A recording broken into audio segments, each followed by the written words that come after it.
Bonsoir les amis, bonsoir les cryptopreneurs, c'est Christian et bienvenue chez l'Affranchi.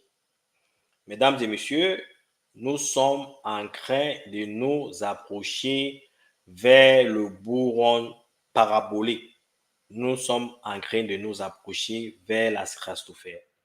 Comme je vous le dis le plus souvent sur cette chaîne, pour ceux qui me suivent depuis plus d'un an, j'espère que vous êtes en train, premièrement, j'espère que vous avez établi votre stratégie d'entrée et que vous avez un plan de sortie.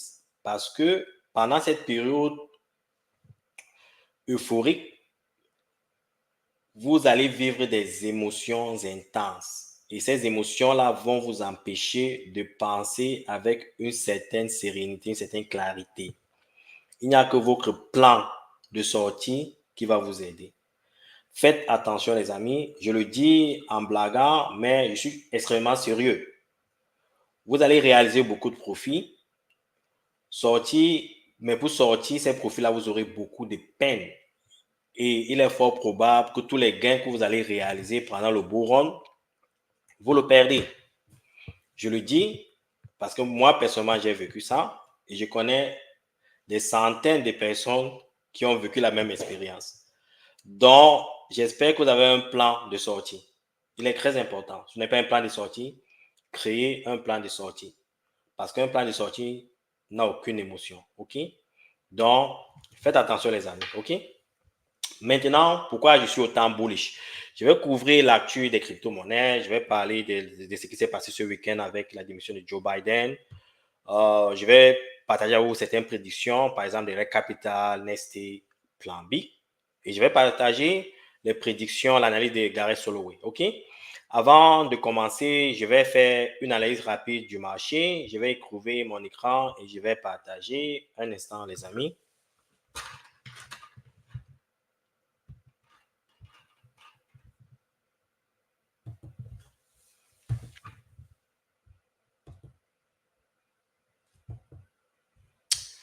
Bon, nous sommes ici sur CoinGecko. Comme vous pouvez le constater, nous approchons inéluctablement avec 15 000 projets listés sur CoinGecko. La majorité de ces projets sont des scams. La majorité de ces projets mourront. Faites extrêmement attention. Au niveau de la captation totale des cryptos actifs, nous sommes à environ 2600 millions de dollars. Et au niveau de la dominance du Bitcoin, le Bitcoin est presque à 52% et Ethereum à plus de 16%. OK? Donc, ça veut dire en quelque sorte que nous ne sommes pas encore dans le altcoin season. Le prix actuel du Bitcoin est de 68 000 $. On s'approche inéluctablement vers son all-time high qui était de presque 74 000 $. Le prix du Ethereum est à 3 484 $. À un moment donné, pendant, je crois, son all-time était presque plus de 4 500 $. BNB, 594 $, qui n'a pas encore atteint son all-time high. Solana qui prend beaucoup d'aile. Solana a pris 17% en moins d'une semaine, les gars. Donc, les marchés sont positifs, tout le monde est content et il y a beaucoup d'informations qui présagent que les prix iront davantage vers la hausse. OK? Au niveau des crypto bubble, allons jeter un coup d'œil au niveau des crypto bubble pour voir comment la dernière semaine s'est achevée. La dernière semaine s'est achevée au vert. OK? Vous voyez par exemple les projets comme AVI, 20% d'appréciation, donc with A 44% d'appréciation, bon, plus de 20% d'appréciation. Injective 16,7% d'appréciation. Et si on se dirige même dans les top 200, c'est la même information, c'est la même réalité. Les top 300, c'est la même réalité. OK?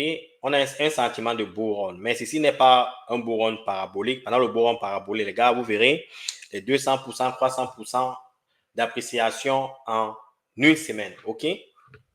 D'après les informations, les données que nous avons collectées, nous sommes en train de nous diriger vers cette phase-là.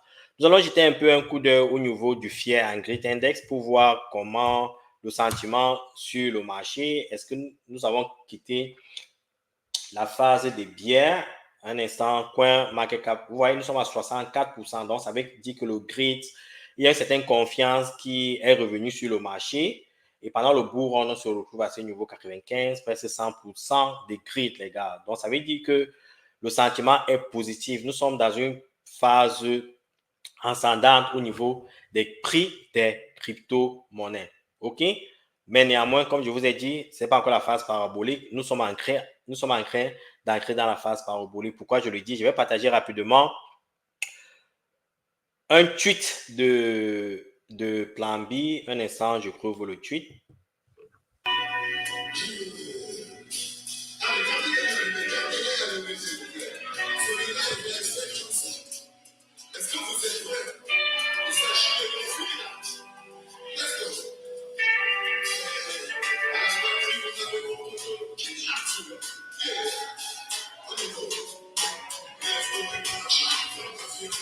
Bon, voici ce tweet de Plan B. Est-ce que vous êtes prêts, les gars? Est-ce que vous êtes prêts? OK? Suivons un peu ce que Plan B dit. Un tweet très éloquent, mais croyant.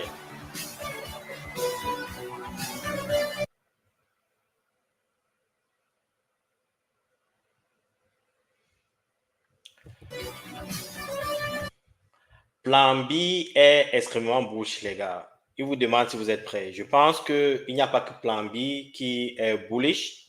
Je vais partager de ce pas un tweet de Rec Capital et aussi de Nesty. Tous ces analystes, en quelque sorte, ont les mêmes prédictions. OK? Leurs données, leurs analyses prédisent en quelque sorte que nous sommes en train de nous diriger vers la parabole. OK? Et aussi, comme je vous l'ai dit, je vais partager quelques informations par rapport aux rumeurs que BlackRock serait nommé dans le gouvernement de Trump s'il est élu, comme par exemple au trésor américain. OK? Allons retrouver ce tweet de Rec Capital rapidement. Un instant, les amis.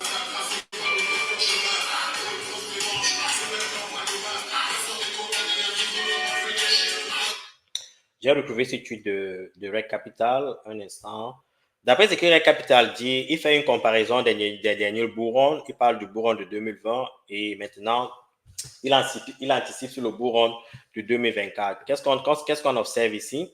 On observe que en 2020, par exemple, durant cette période de post-halving reaccumulation, ça a pris environ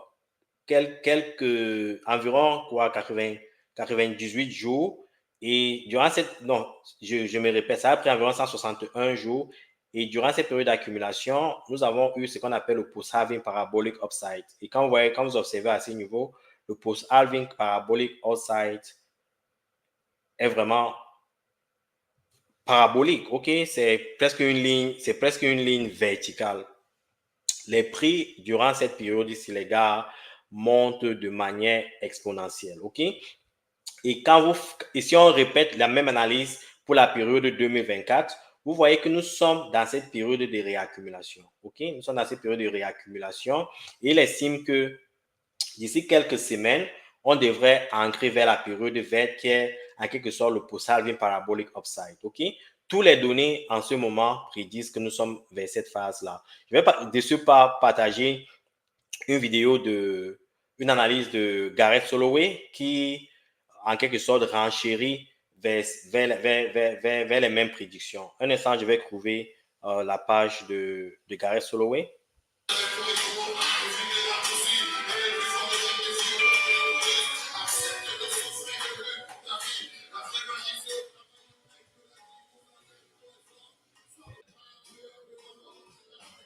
Bon, nous allons de ce pas suivre Gareth Soloway dans son analyse. Un instant, les amis, je vais lancer la vidéo. We go. I know we touched on Bitcoin before, but I didn't get to go over the levels. So right now, you've had this amazing move up. I just showed you in the prior segment how at the lows, that's when mega caps were at their highs. As mega caps have sold off, this has gone up. Look at how we're seeing a little bit of selling in Bitcoin today as mega caps are bouncing. Just something to follow. Either way, you have a clear trend line from this high right up here to this high right here, and a flat line right here. This is your zone between 70 and 72,000. That is your key zone of resistance. Should we get through that? Obviously, the all-time high is just below 74,000. But ultimately, again, if you even get through this area right here, I got to believe we're making new all-time highs. So very nice movement. I still think you're due for a pullback here. The question is where, maybe back to here, somewhere in this area of a little check back. But either way, your low pivot down here has held beautifully around 52,000. We didn't get quite as low. I was thinking we might even touch 50 to 49, but 52.5 was my key level, just ahead of that level. But ultimately, again, great showing on Bitcoin recently. The question is, will it last? And Ethereum, to be honest, and I haven't looked at Ethereum in a while, but let's take a look right now. D'après Gareth Soloway, il estime que en principe, le prix du Bitcoin devrait atteindre, si le prix du Bitcoin excède sa résistance de presque 74 000 $, il est fort probable que le Bitcoin continue à aller vers la hausse. C'est un peu le cas avec le prix d'Ethereum, de Solana et de BNB, la majorité des cryptos actifs. Ici, ça c'est le cas, les gars, ça c'est le début du bull run parabolique. Il faudra prêter attention à ces prix-là. Maintenant, on va couvrir l'actualité. On va un peu parler de Donald Trump et de ces rumeurs selon laquelle BlackRock, le président de BlackRock, Larry Fink, serait nommé au Trésor américain. Je vais trouver l'information rapidement. Un tweet que j'ai trouvé sur Watcher Guru, on disait Donald Trump considère le CEO de BlackRock, Larry Fink, comme secrétaire au Trésor américain. OK, ça c'est le New York Post qui reporte ça. Et comme vous le savez, Larry Fink est vraiment bullish pour les crypto-monnaies. Déjà que BlackRock a plus de 200 000 bitcoins qu'ils ont achetés en moins d'un an, les gars. OK, donc ils sont vraiment bullish pour les crypto-monnaies. Au départ, on présageait une nomination d'Ami Damon, le président directeur général de JP Morgan, mais il a une position un peu trop mitigée par rapport au Bitcoin et peut-être c'est pour ça que on parlait davantage de Larry Fink. OK? Est-ce une nouvelle positive pour les crypto-monnaies? Oui. Et d'après toujours cette analyse de Watcher Guru, il y a une information qui est encore plus importante. C'est cette information selon laquelle il est probable que le Bitcoin fasse partie de la réserve des monnaies américaines. Et gars, si ça, c'est le cas, ça sera vraiment extrêmement bullish. Suivant ça. And so, yeah, he's going to speak very positively about Bitcoin here at the conference. Do you think that these favorable comments could go so far as to indicate that he'd be open to it being a reserve currency for the U.S.? Yeah, so there were some rumblings of that on X this week. It could be something that's very difficult to get done, but it is possible. The Justice Department holds about 200,000 units of Bitcoin. So the United States is the largest holder of Bitcoin. And so they could easily just move that over to the Department of Treasury and start right there and have 13 billion worth of Bitcoin on the balance sheet. So it is a possible move. It just could be tough to get done. But what happens is the Justice Department, in holding these units of Bitcoin, they've been a random seller in the space. And so if they move from being a random seller at times, which could push the price of Bitcoin down, over to being a long-term hodler, well, that could be really good for the space and push prices up. Donc, il n'y a que de bonnes informations, les gars. Il y a de bonnes prédictions. Et si c'était le cas, les gars, imaginez-vous où irait le prix du Bitcoin. OK? Il y a environ 10 ans, personne n'aurait pu imaginer que le Bitcoin serait autant demandé, le Bitcoin ou la blockchain représenterait autant d'intérêt dans les conversations politiques. OK? C'est tout ce que j'avais à partager avec vous aujourd'hui, les amis. Si vous avez des questions, vous savez comment me contacter. Encore et encore, j'insiste, les amis, ceci n'est pas un conseil financier. Ayez un plan d'exit de sortie. OK? C'est très important. OK? Bonne soirée à vous. Ciao.